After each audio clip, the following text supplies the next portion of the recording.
আমার দাদি তখন না, আমার দাদিরে খুব মানে আমার বড় আপু একটু রাগান্বিতভাবে বলে যে এই কাছে অনেকে মারছে, তখন তোর আব্বু মারছে, তো কী জন্য মারছে, এটুকু বাচ্চা কী অন্যায় করেছে এইভাবে মারছে, এসে ঘরের মধ্যে খাচ্ছে। তো আমার দাদি কি করে, ওই আমার আমার আপুরে খুব বকাঝকা করে। আপুরে বকাঝকা করার পরে আমার আব্বু আসলে সেটা বলে দেয়। বলে দেওয়ার পরে তো আমার বড় আপুরে ধরে আবার মারধর করে। তো আমরা 3 ভাই বোন আছি, মানে 3 ভাই বোন ছাড়া মনে হয় যে দুনিয়াতে আমাদের আর কেউ নাই এরকম। তো আমার আপু এক সময়, বড় আপু আমার আম্মুর সাথে যোগাযোগ করা শুরু করে। তখন তো ওই সময় কি আপনার বাবা বিয়ে করেছে? না, তখনও বিয়ে করে না। আচ্ছা, তখন যোগাযোগ করা শুরু করে। তখন আবার তো মোবাইলের যুগ তেমন একটা ছিল না। তো কি করতো, ওই আমার ওই স্ট্যান্ডে গিয়ে, মানে আমাদের বাসা থেকে 5 টাকা ভাড়া, তখন ভ্যান গাড়ি, ওই 5 টাকা ভাড়া দিয়ে ওই স্ট্যান্ডে যাই। স্ট্যান্ডে গিয়ে আবার ওই যে আমার নানা যে ড্রাইভার, ওই ড্রাইভার ওই কাউন্টারে গেলে গাড়ি নাম্বার বললে কখন আসবে এই টাইমটা বলে দিত। তো বলে দেওয়ার পরে আমার বড় আপু সেই টাইমটা গিয়ে মানে অপেক্ষা করতো এবং খুব মানে গোপনীয়ভাবে ওখানে ওয়েট করতো নানার জন্য। আমার আব্বুরা কিংবা কেউ শুনলি তো আবার খুব টর্চার করবে। তো এরকম করলে একসময় আমার নানাকে একটা চিঠি লিখে আমার নানার কাছে পাঠাই দেয়। আমার নানা পড়াশোনা তেমন জানে না, তো চিঠি লিখে আমার আম্মুর কাছে পাঠাই দেয় যে এরকম কষ্ট হচ্ছে আমাদেরকেও, তো খুব আমরা এখানে থাকতে পারছি না, আমরা কী করবো। তো আমার আম্মু আবার ওই চিঠির রিপ্লাই দেয়। ওই চেয়ারম্যানের বাসায় দেখা করে আমার আপু, আমি, আমার মেজা বোন এসে মানে খুবই কান্নাকাটি করে। আমার বড় বোন কান্নাকাটি করার পরে সেদিনও কিছু খাবার নিয়ে আসছিলো, পিঠা বানায় নিয়ে আসছিলো, খাবার নিয়ে আসছিলো। তখন নানিদের দিকে আর খুব পিঠা হতো, শীতের সময় খুব পিঠা হতো, পিঠাগুলো বানায় নিয়ে আসছিলো, খাচ্ছিলাম। খাওয়ার পরে এক সময় ঘন্টাখানিক ওখানে সময় দেওয়ার পরে ওই দিন আর কেউ টের পাইনি। আমার মা আমাদেরকে দেখে চলে গেছে। এরপরে চলে যাওয়ার পরে তো বললো যে এভাবে থাকো, তারপরে আমি দেখি কোনো ব্যবস্থা করতে পারি কিনা। তখন আমার ছোটো বোনটা আমার আম্মুর কাছে, ছোটো বোনটারও নিয়ে আসছিল, ছোটো বোনটারে আমার আপুরা করে নিল। তো তখন হচ্ছে হাঁটা শেখেনি, মানে কোনো রকম আমও হাঁটতে পারে। মানে আপনারা মোটামুটি কয় ভাই বোন তাহলে? আমরা 4 ভাই বোন। ছোট বোনটাকে আপনার মা নিয়ে গিয়েছিল? তখন সে দুধ খেত, তো তখন তো নিয়ে গেছিল। তো এটা আমার আম্মু চলে যাওয়ার 1 থেকে 1.5 বছর পরে ঘটনা। তখন ওই দিন ওখান থেকে চলে আসলাম। চলে আসার পরে মানে খুবই, মানে ওখান থেকে আসার পরে খুবই একটু হাসি খুশি আর কি, আম্মুর সাথে দেখা হয়েছে, খুব ভালো লাগছিল। আমাদেরকে 100 টাকা দিয়ে যায় হাতে, মানে আমার বড় বোর কাছে 100 টাকা দিয়ে, ওই 100 টাকা দিয়ে আমার আবার 10 টাকা দিয়েছিলাম, মিষ্টি খেতে গেছিলাম। তো মিষ্টি ওই দিন খুব ভালোভাবে কাটাচ্ছি। এর সপ্তাহখানিক পরে আমার আব্বু হঠাৎ করে এসে বলে যে আমার বিয়া, মেয়ে দেখছি। আমার দাদির সাথে, আমাদের সাথে বলে না, আমার দাদির সাথে বলছে যে বিয়ে করবো, মেয়ে দেখছি। তো আমার দাদি আবার আমার আপুর সাথে এসে কথা বলে। আমাদের মনে একটা আশা ছিল যে গেছে হয়তো আবার ফিরিয়ে নেবে, আমাদের 3 ভাই বোনের মুখ তাকিয়ে যে আমরা এত কষ্ট করছি, এখন এই যে এত বড় বড় বাচ্চাগুলো রেখে আমার আব্বু হয়তো বিয়ে করবে না, আমার আম্মুকে আবার পরবর্তীতে হয়তো নিবে। তো এরকম আমার কাকা, ওই যে কমিশনার যে কাকা ছিল আজিজুর রহমান, উনি অনেক রিকোয়েস্ট করছিল। অনেকে বলছে যে 3টে বাচ্চা মানে এখানে থাকে, আর একটা বাচ্চা, 4টা বাচ্চা, এখন এই অবস্থা করলে বাচ্চাগুলো হয়তো নষ্ট হয়ে যাবে, তাদের ভবিষ্যৎ বলে কিছু থাকবে না। তারপরেও কোনো কথা শোনেনি, মানে জিদ এতটাই তার, খুবই জিদ, সে যা বলবে তাই। এখন সে সপ্তাহখানিক পরে গ্রামে কিছু লোক দাওয়াত দিলে 3টা গাড়ি নিল। আচ্ছা, 3টা গাড়ি নিয়ে বিয়ে করতে গেল। তখন আমাকে শুধু বললো আমার একটাই ছেলে, আর কোনো বাচ্চা কাচ্চা নাই। ওখানে মিথ্যা কথা বলছে। আপনাকে নিয়ে গিয়েছিল? হ্যাঁ, আমাকে নিয়ে গেছিলো, প্লাস আমার 2 বোনও গেছে। আচ্ছা, 2 বোনও গেছে। তা কিন্তু সেই 2 বোনকে বলছে যে কি, যে আমার প্রতিবেশীর মেয়ে। কাকে বলেছে এটা? বলেছে যে কি ওখানে, মানে ওই যেখানে বিয়ে করছে ওর গার্জিয়ানদেরকে। আচ্ছা, তখন পরিচয় দিয়েছে শুধু আমাকে, যে আমার একটা সন্তান আর কোনো সন্তান নাই। তো এই কথা শোনার পরে তো আমার বড় আপু মানে ওই বিয়ের অনুষ্ঠানে একবারে চলে এসে খুব কান্নাকাটি করছিল যে আজকে বিয়ে করার জন্য আমাদের সন্তানদের বঞ্চিত করে দিচ্ছে, কিন্তু এটা শুধু তার বিয়ে করার উদ্দেশ্যে এটা বলছে। ওইভাবে বলার পরে সেদিন বিয়ে হয়ে গেল। এবার আমাদের সংসারে যে স্টেপ মাদার চলে আসলো। তারপরে আসার পরে কিছুদিন, মানে সেই দিন রাত থেকে পরদিন সকালে আবার জেনে গেছে যে 4টা সন্তান, যেহেতু এটা জানার কথাই। তারপরে কি করলো, একবার যায় সেই স্টেপ মাদার আমার বাবার উপরে মানে একটু রাগান্বিত ভাব, কিছুদিন এভাবে রাগান্বিত হয়ে মাঝে মাঝে আমার আব্বুরকে হাতও তুলতো। কিছুদিন পরেই? হ্যাঁ, যে এরকম মিথ্যা কথা দেওয়া। ওনার কি আগে বিয়ে হয়েছিল আপনার? হ্যাঁ, ওনার আগে একটা বিয়ে হয়েছিল, কিন্তু তার ঘরে কোনো সন্তান ছিল না। আচ্ছা, তিনি আবার খুব একটু সুন্দর মতো ছিল আর কি, আমার মার সাথে হয়তো একটু সুন্দর ছিল। বিয়ে করার পরে আমার আব্বুরে এরকম, আমার আব্বুর উপরেও কোনো কোনো সময় হাত তুলতো, আমার আব্বু আবার কোনো কোনো সময় হাত তুলতো, দুইজনে এক পর্যায়ে খুব ইয়ে করতো। আবার আমাদের উপর খুব টর্চার হতো। বাজার থেকে যদি একটা ভালো জিনিস কিনে নিয়ে আসবে, ভালো মাছ কিংবা ভালো কোনো কিছু কিনে নিয়ে আসবে, সে রান্না করে মানে তার মতন খেয়ে যদি কিছু থাকে আব্বুর জন্যই বেড়ে রাখবে, আর আমাদের খালাম কি না খালাম সেটা দেখার দরকার। আমার আব্বু এসেও কোনো খোঁজ খবর নিত না যে আমরা 3 ভাই বোন খাইছে কি না, যে আমার দাদির একটু খোঁজ নিবে, কেউ সেই সময়টা দিত না। আমার আপু স্কুল থেকে এসে কোনো সময় খাবার পেয়েছে, কোনো সময় পাই নাই। যেটুকু পেয়েছে আমার আপু আসলে আমরা 3 জনে একসাথে খেতাম। 3 জনের জন্য যে খাবার রাখতো সে খাবার আমাদের হতো না, মানে 3 জনে খুব মানে পেটটা শান্তি করার মতো আর কি, মানে ভালোভাবে খেতে পারতাম। তো এইভাবে চলতে থাকলো। আর মা আবার মাঝে মধ্যে আমাদের খাবার মানে আমাদের জন্য খাবার পাঠাইতো। তো খাবার পরে আমার আব্বু এসে রাত্রি খাওয়া দাওয়া করে শুয়ে পড়তো, সকালে যেত, আর ওই দুপুরে আমাকে দিয়ে ভাত পাঠাইতো। তো মানুষের বাচ্চারা তো দোকানে গেলে আপনার কিছু না হলেও খেতে দেয়, মানে আশেপাশে যেগুলো দেখতাম আর কি। তো আমাকে ওই বাজার থেকে আমাদের বাসা পর্যন্ত 5 টাকা যাতায়াত ভাড়া ছিল, ওই 5 টাকায় দিত, ব্যতীত আর কোনো টাকা দিত না। কোনো কোনো দিন মিষ্টি খাওয়ার জন্য ওই হেঁটে হেঁটে আসতাম, যে 5 টাকা দিয়ে এসে মিষ্টি খেতাম। তখন এসে কোনো কোনো দিন মিষ্টি না খেয়ে আবার আমাদের ওই পাড়ে খেলা হতো, যে মার্বেল খেলাগুলো করতাম আগে। তারপরে যে ঘুড়ি উড়োতাম, ওই কাগজ কিনে নিয়ে আসতাম বাজার থেকে, কিনে ওই বিকালে ওই ঘুড়ি উড়োতাম, খেলা করতাম। খেলে রাত্রে আপুদের সাথে একটু পড়তাম। পড়ার পরে তখন আমার যে সরকারি স্কুলে ভর্তি করে দিল, তখন কি করলো, বিরাকে আর একটা লোক নিছে, মানে স্টুডেন্ট নিছে আমার পরিবর্তে। তখন এই সরকারি যে স্কুলে পড়তাম, তখন এই পড়ার মধ্যে আমার ওই স্কুলের সাথে আবার মেন রোড ছিল, আমার নানা ওই গাড়ি চালাতো, বাস চালাতো ওই রোড দিয়ে। তখন আমার নানা কী করতো, প্রত্যেক দিন মানে ওই কথা শুনে প্রতিদিন মানে আমার স্কুল থেকে একটু সামনে গাড়িটা থামিয়ে আমাকে দেখতে আসতো, আর আমাকে 20 টাকা 30 টাকা এভাবে দিয়ে যেত। আচ্ছা। এখন ম্যাডামকেও বলতো, তখন আমার হেড ম্যাডাম ছিল ওই স্কুলে, হেড ম্যাডামটা বলতো, দেখেন আমার নাচ ছেলেটা তো খুব, তার মা এখানে থাকে না, খুব কষ্ট করছে, আপনারা একটু দেখে শুনে একটু রাখেন। আমার নানার কথা আবার আমার ম্যাডামরা খুব শুনতো। ওই ম্যাডামরা আমার খুব ভালোবাসতো। সব মানুষই তো আর এক হয় না, আমারে খুব বোঝায় শোনায় পড়াশুনো করাতো। তো ওই খাবার দিয়ে যেত, বাস থামিয়ে, মানে স্কুল থেকে একটু দূরে থামাতো যাতে কেউ বুঝতে না পারে। মুখ ঢেকে আসতো, তখন শীতকাল ছিল, শীতকাল এখন পার হয় না, মুখ ঢেকে আসতো, চাদর গায়ে মুখ ঢেকে আসতো, কাউকে বুঝতে দিত না যে কেউ আসছে। এবং আমার সাথেও দেখা করতো না, আমাকে জানালাতে দেখে চলে যেত, মানে কাছে আসলে যদি কেউ বুঝতে পারে এই জন্যই বলতো না। আমার ওই ম্যাডামের কাছে টাকা দিয়ে আবার কিছু ফল ফুলও কিনে দিত, প্রতিদিন এরকম করে দিতে হবে। যেদিন দেখা যাচ্ছে তার একটু বেশি তারা মানে বাস চালালে তো একটা টাইম থাকে, যেই টাইমের মধ্যে তাদেরকে পৌঁছাতে হবে। কোনো দিন আমার তার সুপারভাইজার ছিল, সুপারভাইজার যারা ওই টাকা দায় করে বাসের মধ্যে, ওই সুপারভাইজারের দিয়ে আবার কোনো দিন পাঠাই দিত। প্রতিদিন না আসতো না, যাতে কেউ যাতে বুঝতে না পারে, বুঝতে পারলে তো আমার আব্বা আমাকে ধরে আবার মারধর করবে। আবার ওখানে একটা দোকানে বলেও রাখছিল যে আমার নাচ ছেলে এখানে খাবে, যা বিল হয় আমি দিয়ে দেবো, আপনারা একটু সহযোগিতা করবেন। তো আমি মোটামুটি এখানে খুব খাওয়া দাওয়া মানে খুব ভালোই হয়। তো এক পর্যায়ে একদিন 2টা আপেল দিছিল, তো আমি খাইতে পারি নাই, না খাইতে পেরে একটা খাইছে আর একটা ব্যাগ করে নিয়ে গেছি।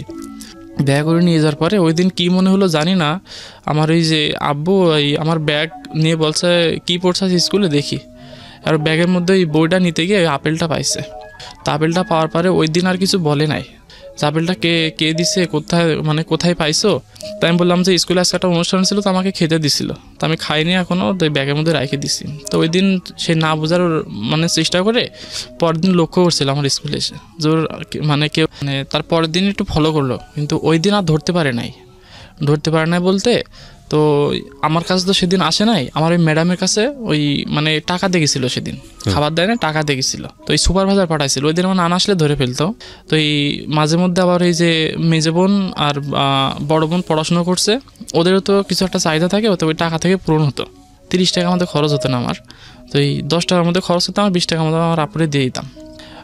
আমার মা চলে যাওয়ার পর ওই প্রথম ঈদ, তখন এই যে ঈদে আমার আম্মু থাকতে কোনো দিন আমার 4 ভাই বোনেদের আমাদের জামা কাপড় হয়েছে, তখন ওই আমার নানারা হয়তো দিত, আমার আম্মু কষ্ট করে করে দিত। তখন এই আম্মু চলে যাওয়ার পরে প্রথম ঈদ আসছে। ঈদ আসলে সেদিন মানে সেমাই কিনছে, পায়েস তৈরি করছে, মাংসও করছে, কিন্তু ওই আমার যে স্টেপ মাদার, শুধু ওনাকে একটা শাড়ি কিনে দেওয়া হয়েছে।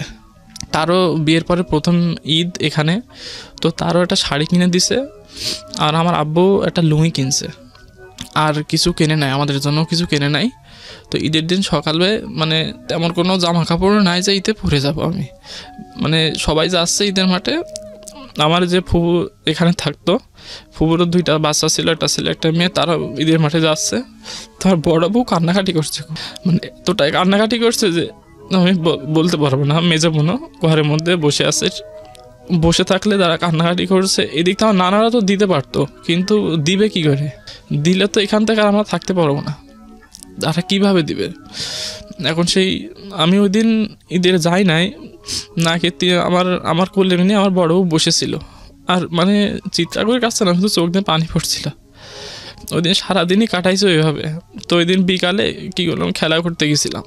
আমাদের আবার ওখানে একটা কপোতাক্ষ নদী আছে, নদীর পাড়টা খুব সুন্দর, ওখানে বাচ্চাদের এখানে আমরা আবার খেলা করতে গেছিলাম। একটা বট গাছ আছে, সেই মানে ওখানে বট গাছে যে মানে দড়ির মতো ঝুলগুলো হয়, ওখানে সব খেলাধুলো করতাম। জায়গাটার কথা এখনও খুব মনে পড়ে, এখনও সেখানে গেলে মানে গ্রামের দিকে গেলে এখন একবার করে সেখানে যাই। সেই জায়গাটাই ছিল মানে খুব একটা সুন্দর জায়গা, খুব খেলাধুলো করতে যেতাম। তো ঈদের দিন চলে গেছি, দুপুরে খাওয়া দাওয়া করে চলে গেছি। চলে যাওয়ার পরে 4 থেকে 5 জন গেছে। আমার ফুফুতো 2 ভাই বোন ছিল, ওদের গাছে নতুন জামা কাপড় পরেই গেছে, আর আমার যা ছিল আমি তাই পরে খেলাধুলো করতে গেছিলাম। খেলাধুলো করার পরে এক পর্যায়ে দুপুরে পরে 3টে থেকে 4টার দিকে আমার ওই ঈদের আমার আব্বুর এই যে দ্বিতীয় যে বিয়ে, ওই বিয়ের পরে প্রথম ঈদ তো ওই ঈদ করতে যাই, ওই শ্বশুরবাড়িতে যাই। শ্বশুরবাড়িতে যাওয়ার পরে তখন আমি খেলাধুলো করে বাসায় যখন ফিরি, তখন মানে মাগরিবের আজানে একটু আগে, সন্ধ্যা ঘুরঘুর অবস্থায় তখন আসছে। ওখান থেকে আবার কিছু শাপলা ফুল তুলে নিয়ে এসেছিলাম নদী থেকে। আমরা কয়েকজন মিলে শাপলা ফুল তুলে নিয়ে এসে তো বাসায় এসে ওইগুলো আবার ওই শাপলা ফুলে ওখানে একটা আবার হতো, ওই শাপলা ফুলের মধ্যে বট জাতীয় একটা কী হতো, ওটা আবার খাওয়া যেত খুব সুন্দরভাবে। তো ওইগুলো এনে বাসায় খুব খাচ্ছিলাম, এসে খাইতে খাইতে আসছি। আর আপু আবার ওগুলো খেত খুব, বলতো গেলে আমার জন্য নিয়ে আসবা। তো ওইগুলো নিয়ে এসে আমার আপুর কাছে দিতে গিয়ে আমার আপু দেখি ঘরে বসে কাঁদছে, আমার জন্যই কাঁদছে, কিন্তু আমি তো কান্নাকাটি করছি না। আপনি বুঝতেই পারেননি? হ্যাঁ, আমি বুঝতে পারিনি বলতে তখনও তো আমার বোঝার মতন কোনো ক্ষমতা নাই। তো আমি খুব খেলাধুলো করছি, আনন্দ করছি, কিন্তু আর আপুদের মনে তো কষ্ট লাগতেই পারে, তারা তো সব কিছু বোঝে। এখন এই যে আমার আপুর 2টা বান্ধবী আসছে, এসে তারা বেড়াতে যাবে, কিন্তু আমার আপু ঘরে বসে কান্নাকাটি করছে। কান্নাকাটি করলে তো এসে দিতে গেছি, খাই নাই। পরে ঈদে 3 থেকে 4 দিন পর, সেটা ছিল রোজার ঈদ, 3 থেকে 4 দিন পরে তো আমার আম্মু মানে 2টা টিফিন বাটিতে করে কিছু মাছ মাংস তারপরে বিরিয়ানি এগুলো রান্না করে নিয়ে আসে। ওই যে আমার আমার আপুর কাছে খবর পাঠায়, কাকে দিয়ে খবর পাঠায়। তো ওই যে মনমতপুর যে কাকুর বাসায় খাইছিলাম, ওই কাকুর বাসায় আমরা খাওয়া দাওয়া করছি। সেই দিনে কিছু টের পাই নাই। মাংস রান্না করছে, ঈদের দিন রান্নাবান্না করছে সব কিছু, কিন্তু রান্নাবান্না করে আমাদের জন্য যেটুকু রাখছে সেটুকু মানে কোনোরকম একজনের খাবার হয়তো ভালোভাবে হবে, সেটুকু আমরা 3 জনই খাইছি। আর কিছু রান্না করে টিফিন বাটিতে করে আমার ওই স্টেপ মাদার মানে ওনার বাসায় নিয়ে গেছে সাথে করে, আর আমাদের জন্য একটু রেখে গেছে। এবং আমার আব্বু একটু মানে খোঁজ নিত না যে তাদের জন্য কী পরিমাণ আছে, তারা কিভাবে চলবে। তো ঈদের কাপড় চোপড় দেয় নাই, আমাদের 3 জনকে 30 টাকা দিছিল, 3 ভাই বোনকে 30 টাকা। হ্যাঁ, আমার আব্বু ওই যাওয়ার সময় তো আমার বড় আপুর কাছে ওটা দিয়ে গেছে, 30 টাকা দিছিল। তো না নিলে তো আবার মারবে, মানে আমার আব্বুর কোনো কথার ওভারটেক করলেই গায়ে হাত তুলতো, না নিলে তো আবার মারবে। তো এই 30 টাকা দেওয়ার পরে ওই 30 টাকা আমার আপু ছিঁড়ে ফেলছিল আমার আব্বু যাওয়ার পরে। তো ওই ছিঁড়ে টাকা পড়ে আছে, তো আমি আপু বলছে আপু ওই টাকাটা কে ছিঁড়ছে এরকম। তো ওই আপু আমার আবার ধমক দিয়ে বলছে যে কি ও শুয়ে না, ফেলাই দাও। আমার আব্বুরা যাওয়ার 3 থেকে 4 দিন পরে আবার ব্যাক করে তো মানে বাসায় তেমন বাজারঘাটও কিছু নাই যে আমরা মানে খাওয়া দাওয়ার খুব কষ্ট হচ্ছে। ওই যে আমার আপু আবার ওই যে কিছু ওই 10 টাকার ডাল কিনে নিয়ে আসতো। ওই 3 দিনই আমরা 3 দিনে আপনার 9 বার মানে 9 বার তো খেতে হবে, 3 দিনে বলতে আপনার দিন তো 3 বার করে খেতে হবে। তো কী করতো, ওই যে 10 টাকার ডাল কিনে নিয়ে আসতো, 10 টাকার ডাল কিনে নিয়ে ওই ডালটা আবার মানে একদিনই খেতাম। ওই 10 টাকার ডাল কিনে পুরো একদিন চালাইতাম, মানে বাজারঘাটও করে যায় নাই, চাল ছিল, বাজারঘাট করে যেত না। তো ওই ডাল দিয়ে মানে ভাত খেতাম। তো একদিন ওই মানে প্রতিদিন আর এক খাবার খেতে আমার ভালো লাগছে না, তো একদিন মানে না খাওয়া অবস্থা ওই যে আবার ওই নদীর পাড়ে চলে গেছি খেলাধুলো করতে, মানে বন্ধুরা মিলে খেলাধুলো করার পরে মানে ওই বাসার ওই ডাল ভাত খাওয়ার চাইতে ওই শাপলা ফুলে বটটাই খেতে খুব ভালো লাগছিল। তো সেদিন ওই ছিল 10টা দিয়ে গেছিলাম, 10টা থেকে 11টা দিয়ে গেছিলাম, মানে ওই লাঞ্চ টাইমে পরেই ফিরছি বাসায়, দুপুরে খাবারের পরে ফিরছি। তো আপু আবার চিন্তিত করছে যে এতক্ষণ হয়ে গেল আসছে না কি জন্যে, নদীতে আবার সাঁতারও কাটতাম। তো ওই দুপুরে ওই খাবার বাসায় ওই খাবার চাইতে এটাই খাবার ভালো লাগছে, মানে শাপলা ফুলের বিচি, শাপলা ফুলের যে বীজটা ওইটাই খেতে ভালো লাগছে। তো ওইটা ওই দিন কী করছি, পেট ভরে খাইছি ওখানে বসে। তারপরে দুপুরে আমি আর ভাত খাই নাই। তো দুপুরে ভাত না খাই, এবার আপু বলছে মানে ভাত খাবা না? তো বলছে আমি বলছি আপু আমি খাবো না, আমি ওই যে বট খাইছি তো পেটে মানে এখন খিদা নাই। তো বলছে ওইগুলো অত খেতে নাই, মানে সমস্যা হবে। তো ওই দিন মানে সমস্যা কিছু হয় নাই, তারপরে একটু বলছে। তো ওই দিন আমি আর সাথে করে আপুদের জন্য কিছু নিয়ে আসে নাই, খেলাধুলো করতে অনেক সময় হয়ে গেছে। তো ওই আমরা 4-5 জন খেলা করতে যেতাম, তো 2 জন চলে আসছিল আর 3 জন এখানে ছিলাম। থাকার পরে ওই দিন আসছি, এসে তো ওই দিন আমি গিয়ে দেখি যে আব্বুরা বাসায় আসছে, মানে আব্বু বাসায় আসছে বলতে আমার যে স্টেপ মাদার তা বাসায় দেখছে, আমার আব্বু বাজারে চলে গেছে। বাজারে চলে গেলে তো ওই দিন আসছে 10টা থেকে 11টার দিকে আসছে, এসে আমার যে স্টেপ মাদার উনি বলছে যে এখন তো বাজারে ভাত পাঠাতে হবে, তো এখন তো বাসায় রান্নাবান্না কিছু নাই, তো তোমার আব্বুর কাছে যাও, যে কিছু বাজার নিয়ে আসো, ওখান থেকে কিছু টাকা নিয়ে বাজার নিয়ে আসো। তো আমি গেছি, তো যাওয়ার পরে আমাকে বসায় রেখে তো বাজারে গেছে। বাজারে যাওয়ার পরে কিছু বাজার করছিল, তো একটা মাছ কিনছিল, মির্গে মাছ কিনছে, আর কিছু বাজার করছে। করার পরে ওই মাছটা দেখে আমি আবার খুব মানে আনন্দিত হয়েছিলাম যে অনেকদিন খাই নাই, তো আজকে মানে একটু ভালো মন্দ রান্না হবে, খাবো।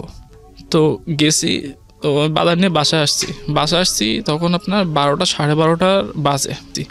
তো এসে ওই বাজারঘাট করার পরে ওই মাছটাও কুটার পরে আমি তো দুপুরে আর দিন খেলাধুলা করতে যাইনি, যে আজকে বাসায় খাওয়া দাওয়া করবো, 3-4 দিন পরে আসছে বাসায় ভালো বাজার হয়েছে, এটা একটু খাবো। যে আমি ছোটো তো আনন্দ করছি, আর আপুরা তো বুঝতে পারে যে কতটুকু খাবার পাবো। কিন্তু এগুলো আমার দাদি আর আমার ফুবুরাও অ্যাভয়েড করে চলতো। আমার মায়ের কারণে, মায়ের উপর রাগ করে আমাদেরকেও দেখতে পারতো না। আর আমার দাদি শুধু ভালোবাসতো আমার এই ফুবুর 2 ছেলে মেয়েকে।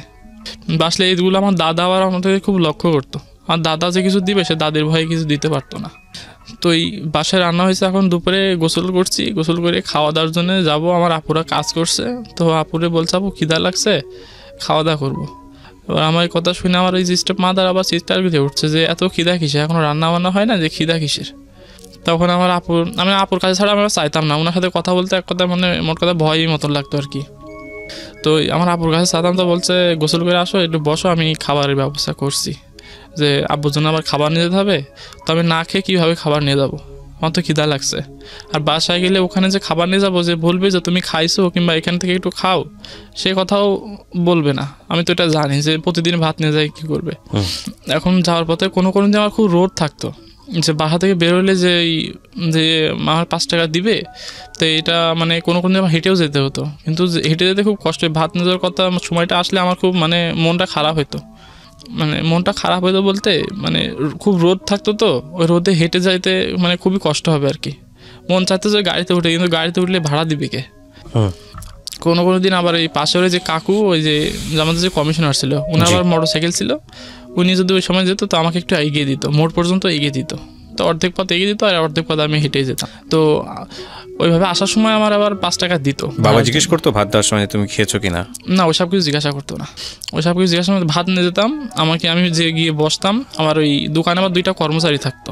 ওই কর্মচারীগুলো আমার আবার খুব এক্সেপ্ট করতো। ওরা আবার কী করতো, ওই আমাকে কিছু মিষ্টি কিনে দিত আসার সময়। এগুলো আমার আব্বু আবার মানে দেখলে খুব রাগারাগি করবে, মানে চলে আসার কিছুক্ষণ মানে পথ থেকে 2-5 টাকা দিত, কোনো সময় আবার কিছু কিনে দিত, সিঙ্গাড়া কিনে দিত, পেঁয়াজি কিনে দিত, এই সমস্ত খাতাম। তারা আবার আমার খুব ভালোবাসতো দুইজনে।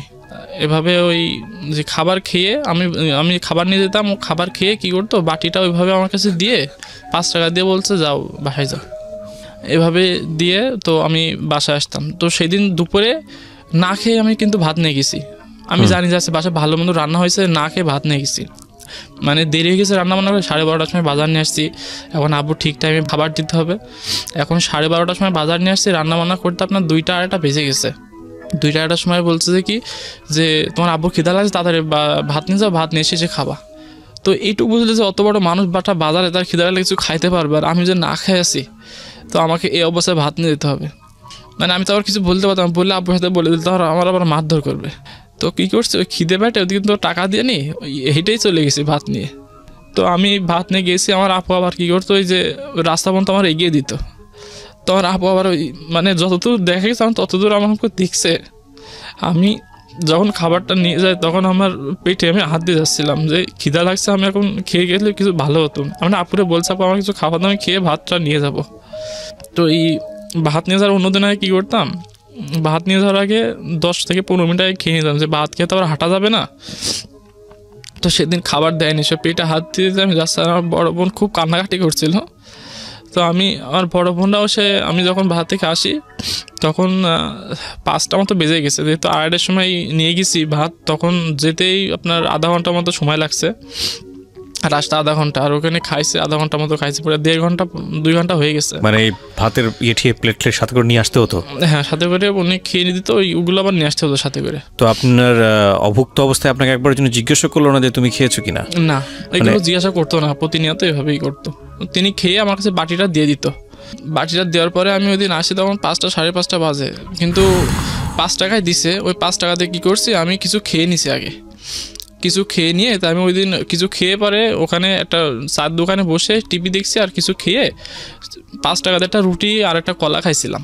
তখন জিনিসের দামও কম ছিল, 5 টাকাতে একটা রুটি, তখন এই 3 কোণে একটা রুটি থাকতো, 2 টাকা করে নিত, আর 3 টাকাতে একটা কলা, 5 টাকায় খাইছি। খুব খিদা লাগছিল ওই সময়, চিন্তা করে নিচ্ছে আমার হেঁটে যেতে হবে, আমার এই খাওয়ার দরকার, খুব খিদা লাগছে। এখন খিদা লাগার পরে তো এই খাইছি, খেয়ে মানে ওখানে 10-15 মিনিট মতো টিভি দেখছি। টিভি দেখে আপনার ওইটুকু পথ হাঁটতে হাঁটতে আসছি।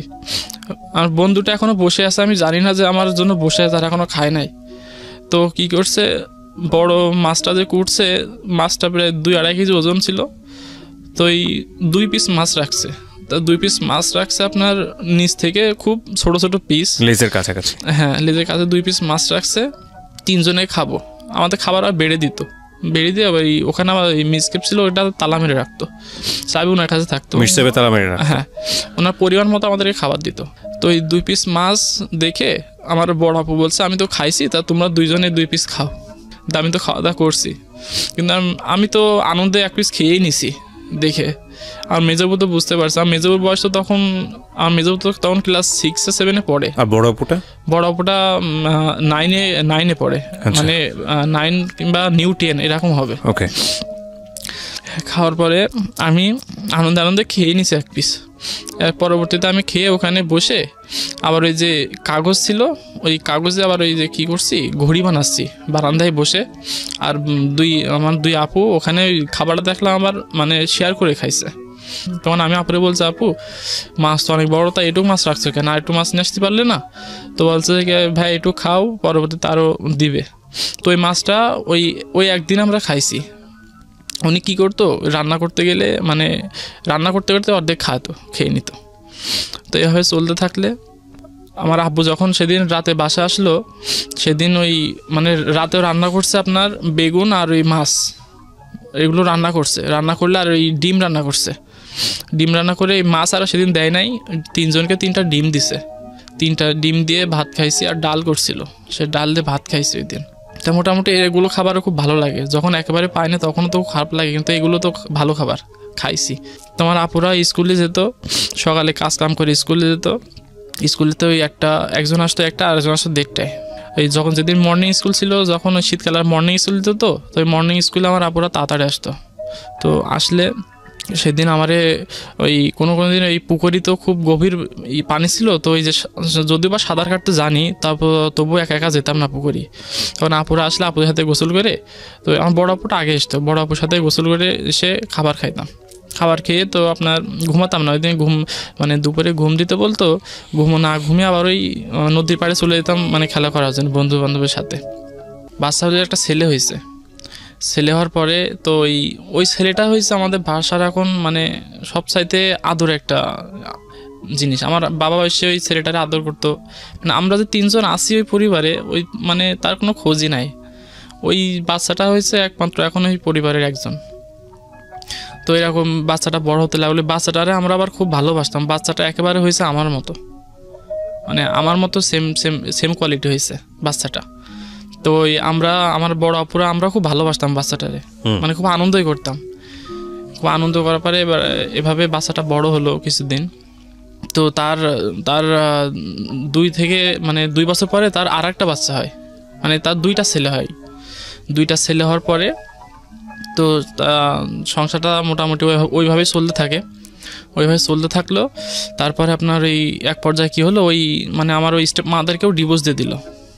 মানে কোনো একটা সমস্যার কারণে স্টেপ মাদারকেও ডিভোর্স দিয়ে দিছে, মানে সে নিজে থেকেই চলে গেছিলো আর কি। তার ওই 2টা বাচ্চা নিয়ে চলে গেছে। যাওয়ার পরে আমার আব্বু ওই একই অবস্থায় আছে। একই অবস্থা থাকলে এক পর্যায়ে কী করে, ওই স্টেপ মাদার যা ডিভোর্স দেওয়ার 5 মাস পরে আমাদের ওই যে জায়গাটা ছিল, যে মানে আমাদের তো তেমন মানে আবাদি কোনো জমি ছিল না, ওই যে ভিটে বাড়িটুকে যেটা ছিল মোটামুটি খুব ভালো জমি ছিল ওখানে। তো এটা বিক্রি করে দিছে। মানে তার হাতে কোনো মানে আয় উন্নতি বলে কিছু নাই, সে মানে শুধু বেচার তালেই থাকে। ওই ব্যবসাটাও মোটামুটি খুব ভালো ইনভেস্ট ছিল, সেখান থেকে ব্যবসাটা আছে, কিন্তু ওই জায়গাটা বিক্রি করে দিছে। ওই জায়গাটা যখন বিক্রি করে দেয়, ওই জায়গাটা আমার মা কিনছিল। ওই আমাদেরকে খুব কষ্ট করে মানুষ করার পরেও আমার মা ওই টাকা জমিয়ে জায়গাটুকুই কিনছিল। যখন ওই জমির দাম তখনও ছিল আপনার 3 থেকে 4 লাখ টাকা, আর এখনও সেই জমির দাম মানে আপনার 20 থেকে 25 লাখ টাকা। জি। এখন এই জমিটা বিক্রি করে দেয়, তখন কার উপর রাগান্বিত হয়ে জানি না, মাত্র 95,000 টাকা দিয়ে জমিটা বিক্রি করে, শুধু 95,000 টাকা দিয়ে। আমাদের পাশের এক দাদা নামে আছে, ওই তার নাম সলু, উনি জায়গাটা কেনে। জায়গাটা কেনা পরে ওই জায়গাটা যেদিন আমাদের ঘরটা ভাঙে, মানে বিক্রি করে দেওয়ার পরে তো আমাদের ওই ঘরটা রাখবে না, তখন মাটির ঘর ছিল। ওই জায়গাটা যখন বিক্রি করে, তখন যেদিন চলে আসবে সব কিছু গুছিয়ে, এবার আমাদের চৌগাছা শহরে পারে, মানে দোকানের পাশেই ভাড়া থাকবে। জি। এখন এই ঘরটা ভাঙে দিছে। ভাঙার পরে তখন বুঝতাম না যে জমিটাতে আমরা যেতে পারবো না। আমি ওই আমাদের উঠানটা, মানে আমার উঠানটা এতই সুন্দর ছিল যে প্রত্যেক দিন 10-12 জন বাচ্চারা এসে আমরা ওই উঠানে পরে গুলি খেলতাম, তারপরে মার্বেল খেলা এগুলো খেলতাম, ঘুড়ি বানাতাম। তখন আমাদের এই জমির উপরে 4টা আম গাছ ছিল। আমাদের 4 ভাই বোনের নামে 4টা আম গাছ লাগাইছিল আমার আম্মু। ওই আমগুলো তখন আম ছিল, তখন এই জমি আম ছিল বলতে তখন পাক ধরি নাই, তখন এই আমগুলো ছিল। যখন এই জমিটা বিক্রি করে দেয়, ওই মানে ওই জমিটা 95,000 টাকা যে বিক্রি করলো, ওইটাও একটা চালাকি। ওইটা মানুষের একটা মানে কথা শুনে ওই জমিটা নিয়ে নিছে। তো আমি বুঝতে পারিনি যে ওই জায়গাটা আমরা যেতে পারবো না। কিন্তু আমি ওই কী করতাম, বাজার থেকে এসে, দাদিরা তো এখানে সবাই আছে, এক পাশ দিয়ে বিক্রি করছে, তো আমি ওই বাজার থেকে এসে তো ওই আমাদের উঠানে আসতাম খেলা করার জন্য। তখন এই প্রথমত ওই যারা কিনলো তারা খুব ভালো ব্যবহার করতো।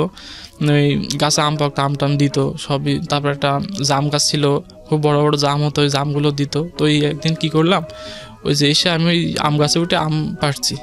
তো ওই আম গাছে পারলে তো আছে খুব মারধর করছিল আমাকে, ওই যে জায়গাটা কিনছে। তো আমি মনে করছিলাম যে আমাদের গাছে আমি আম পাড়ছি, এখন আমাকে এই নিয়ে এসে মারধর করছে। আমি মানে বুঝলাম না। আমার দাদির কাছে কাঁদতে গেছে, আমাকে চড় মারছিল চলে 2টা গাছে দেখে। তো আমার দাদির কাছে গিয়ে আমি কাঁদছি, তো আমার দাদি বকা দিয়ে করছে, এখানে কেন আসছো, এখানে কেন জানো না, তখন আব্বা এটা বিক্রি করে দিছে। তো আমি কাছে বিক্রি করে দিলে কি আমরা এখানে আসতে পারবো না, এটা তো আমাদের জায়গা ছিল। তখন তো প্রায় ছোটো, তখন তো তেমনটা বুঝিনি আমি, তখন ওই যেতে পারবো না। মানে ওই জায়গাটুকু আমার খুব স্মৃতি লুকায় আছে, এখন আমার খুব কান্না লাগে ওই জায়গাটায় গেলে। যেখানে মানুষ হয়ে যেখানে জন্মেছে সেই জায়গাটা আজকে আমার কাছে নাই, কিন্তু আমি সেখানে যেতে পারি। সেই 4টা আম গাছ এখনও আছে। সে জায়গায় গেলে আমার এখনও খুব কান্না পায় যে এই আম গাছে উঠে আম খাইছি, এখানে খেলাধুলো করছি, এখানে ঘুমাইছি।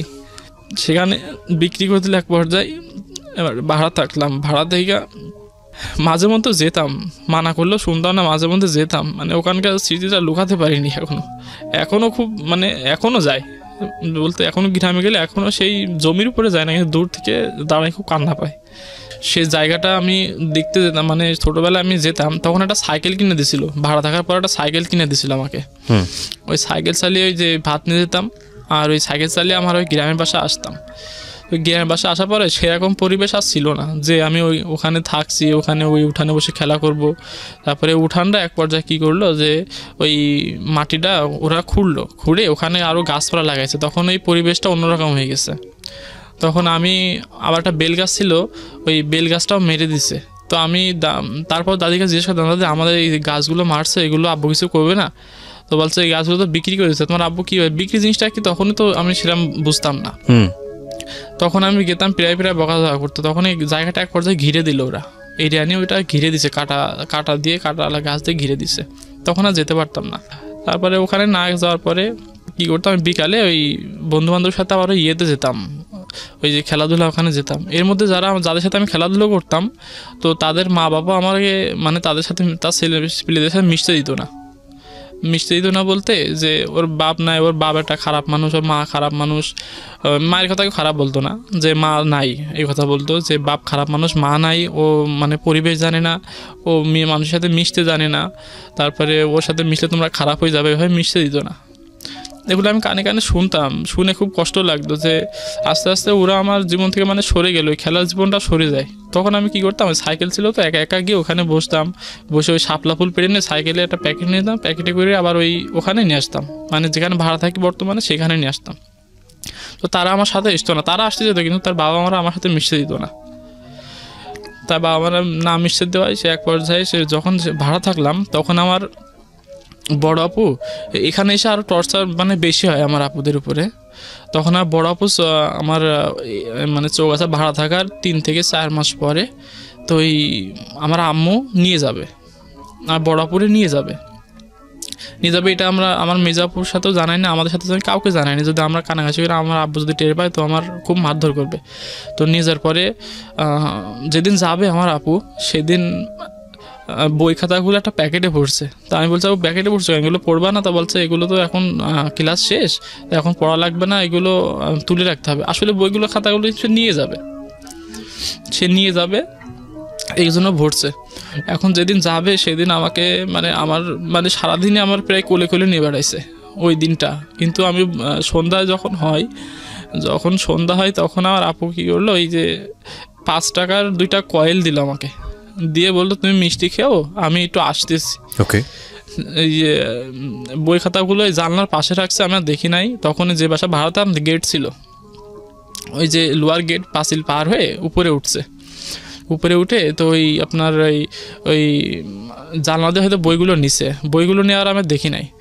তখন এই যে গেট দিয়ে বেরোলে হয়তো ওই সামনে থেকে কেউ দেখবে সন্ধ্যার দিকে যে কই যাচ্ছে, এই জন্য মানে পাঁচিল টপকায় গেছে। পাঁচিলের পাশে একটা জামরুল গাছ ছিল, প্রায় উঠতে আমি গেছি, ওই জন্যই উঠছে।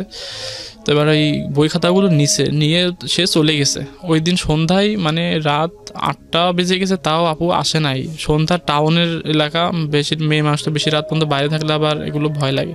তো মেজাবু জানে না যে বিষয়টা কি হয়েছে। তো না জানার পরে ওই আমার বড় আপু একসময় চলে গেল। তো যেদিন চলে গেল সেদিন আমি মানে না পেয়ে মায়ের মধ্যে খোঁজ করতাম, কিন্তু বড় আপু সবসময় আদর করতো, তো এই জন্য তখন বুঝতে পারতাম না। মা মাঝে মাঝে দেখতে আসতো। এরপরে বড় আপু চলে যাওয়ার পরে আমি যখন রাত্রে ঘুমানো যায় তখনও বড় আপু নাই। 3 জন একসাথে ঘুমাতাম, আর আমার আব্বু থাকতো অন্য রুমে। 3টা রুম নিয়েছিল সেখানে, একটা রুম খালিই থাকতো, আর একটা রুমে আমরা 3 জন ঘুমাতাম, আর একটা রুমে আমার আব্বু। তখন এই বড় আপু সেদিন নাই। এখন আমার মেজো আপু আমার ধরে কান্নাকাটি করছে। তখন আমার বড় আপু চলে যাওয়ার পরে সংসারটা চাপ আসে আমার মেজাপুর উপরে। মেজাপুর উপরে আসলো। তো আমার আব্বু যখন বাসায় আসতো তখন রাত 9টা, 10টা, 10:30, 11টাও বাজতো। তখন যখন আসে তখন লাকি বলে ডাক দেয়, গিয়ে লাকি বলে ডাক দিলে তখন গেটের সামনে মানে তখন কলিং বেল ছিল না, এমনি গেটের ভিতর থেকে লক করে দেওয়া হতো। তো গেটে শব্দ করলে আমার মেজাপু গিয়ে গেটটা খুলে দেওয়ার পরে তো আমার বড়াপুরে খোঁজ করে যে লাকি কোথায়। এখন খাবার খাইতে হবে। এখন আমার মেজাপু কান্না করে বলছে যে আমি তো ভিতরে বসে আছি। মেজাপু কান্না করে বলছে বড়াপুর মানে সন্ধ্যায় গেছে, আর মানে পাচ্ছে না, মানে আসেনি খুঁজে। আর আব্বু বুঝতে পারছে নিশ্চয় হয়তো চলে গেছে আমার আম্মুর কাছে। দিয়ে যখন মেজাপুর কথা বলছে যে আসবে না, আসেনি, তখন আমি এই কথাটা শুনে আমি হাওয়া করে কান্না করছি। কান্না করার পরে আর মেজাপুরে কী করছে, ওই পাশে একটা লাঠি ছিল, লাঠি না মেজাপুরে খুব মারধর করছে যে সে কই গেছে বলতে পারিস না, তোদের কে আছে, বাসায় কেন থাকিস, সব বেরিয়ে যা, আমি একা থাকবো বাসায়। তো একবার শোনার পরে আমার মেজাপুরে খুব মারধর করলো। মারধর করার পরে মেজাপু মানে কোনোরকম হাঁটতে চলে আসলো আপনার রুমে। আর আমার আব্বু নিজের মতো নিজে খেয়ে ওইভাবে শুয়ে পড়লো। আর আমরা ওই দিন না খেয়ে শুয়েছিলাম। আমার মেজাপু কাঁদতে খাইনি, আর আমিও খাইনি। আর আব্বু দিন সকালে চলে গেলে তো মেজবু মানে এতই মারধর করছিল যে হাঁটতে তার একটু সমস্যা ছিল, ওই দিন আর স্কুলে যায়নি। স্কুলে না গিয়ে পরের দিন স্কুলে গেছে গিয়ে আমি এখন বাসায় একা হয়ে গেছি। এখন আমি ওই যে আমার স্কুলে একটু দূর হয়ে গেছে ওই গ্রাম থেকে চলে আসার পরে, দূরে গেলে আমি ওই সাইকেল চালিয়ে স্কুলে যেতাম। স্কুলে গেলে তো ওই সাইকেল চালিয়ে যখন স্কুলে যেতাম তখন মানে ক্লাস থ্রিতে হ্যাঁ ক্লাস থ্রিতে উঠেছি। গেলাম, মেজবু ওই আসতো ওই 1:30টার সময় স্কুল থেকে ফিরতো, তখন 1:30টার সময় এসে এখন রান্না বান্না করতো ওই টাইমে। এখন আমার স্কুল থেকে এসে খিদা লেগে যেত, আর খিদা লেগে গেলে এখন এই মাঝে মধ্যে সাইকেল নিয়ে ওই স্কুল থেকে ডাইরেক্ট আমি আব্বুর কাছে চলে যেতাম, গিয়ে কিছু টাকা পয়সা চাইলেও মাঝে মধ্যে দিত, মাঝে মধ্যে দিত না। দিয়ে এবার ওই খাবারও সমস্যা হয়ে গেল, খাবার মানে ঠিক টাইমে তো আর খাবার পাচ্ছে না। এখন খাবার নেওয়ার সমস্যা হয়ে যাওয়ার পর এক পর্যায়ে আমার মেজবুরি বলে তোমার আর স্কুলে পড়া লাগবে না, তুমি বাসায় এখন থাকো। তো এই কথা শুনে তো আমার মেজবু খুব কান্নাকাটি করে যে আমি এখন বাসায় থেকে তখন আমি পড়াশুনো করবো না, এখন বাসায় কাজ কাম কীভাবে কী করবো। এভাবে চলতে থাকার পরে তারপরে তখন আমার আব্বু এক সময় বললো যে মেজবোন রেখে মানে আমার মেজবোনকে পড়াশুনো করাবে না, বাসায় রাখবে আর কি। কোন ক্লাসে থাকা অবস্থা এটা মানে আমার বোন তখন নিউটেনে। আচ্ছা, আর বড় বোন তো চলে গেছে? হ্যাঁ, বড় বোন চলে গেছে। বড় বোন যেদিন গেছে সেদিনও খুব হৃদয় বিদারক ঘটনা। সেদিন কি আপনি জানতেন না যে চলে যাচ্ছে? না চলে যাচ্ছে এটা আমি জানতাম না।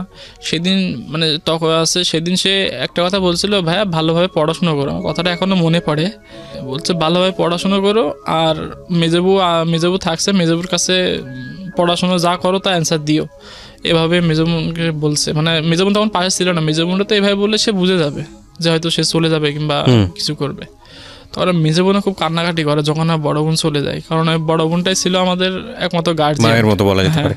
তো হ্যাঁ, আপনাদেরকে বড় মেজো বোনকে লেখাপড়া করা বন্ধ করে দিতে বললো। তারপর মেজো বোনদের পড়াশোনা বন্ধ করে, তখন আমি মেজবু বললো যে না পড়াশোনা বন্ধ করবো না, এইভাবে তরতরি করে একবার যায় মেজো বোনের মারধর করা শুরু করলো। মারধর করার পরও তারপর মেজবু স্কুলে যায়, শোনে না, তারপরে স্কুলে যাই। কোনো এরপরে বড় বোন চলে যাওয়ার পরে কোনো দিন আমি ভাত নিয়ে যেতাম না, আমার আব্বু হোটেলেও খেয়ে নিত, যে রান্না হচ্ছে না বাসায় হোটেলে যাবার আমরা খেতাম।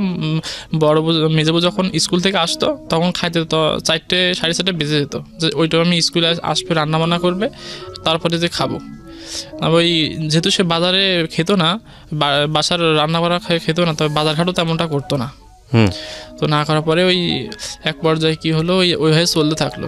যখন আমার মেজবুরে খাবার মানে কাপড় চোপড় দিত না, সে তো মেয়ে মানুষ, সে কাপড় চোপড় দিত না, তারপরে বিভিন্ন রকমের টর্চার এগুলো।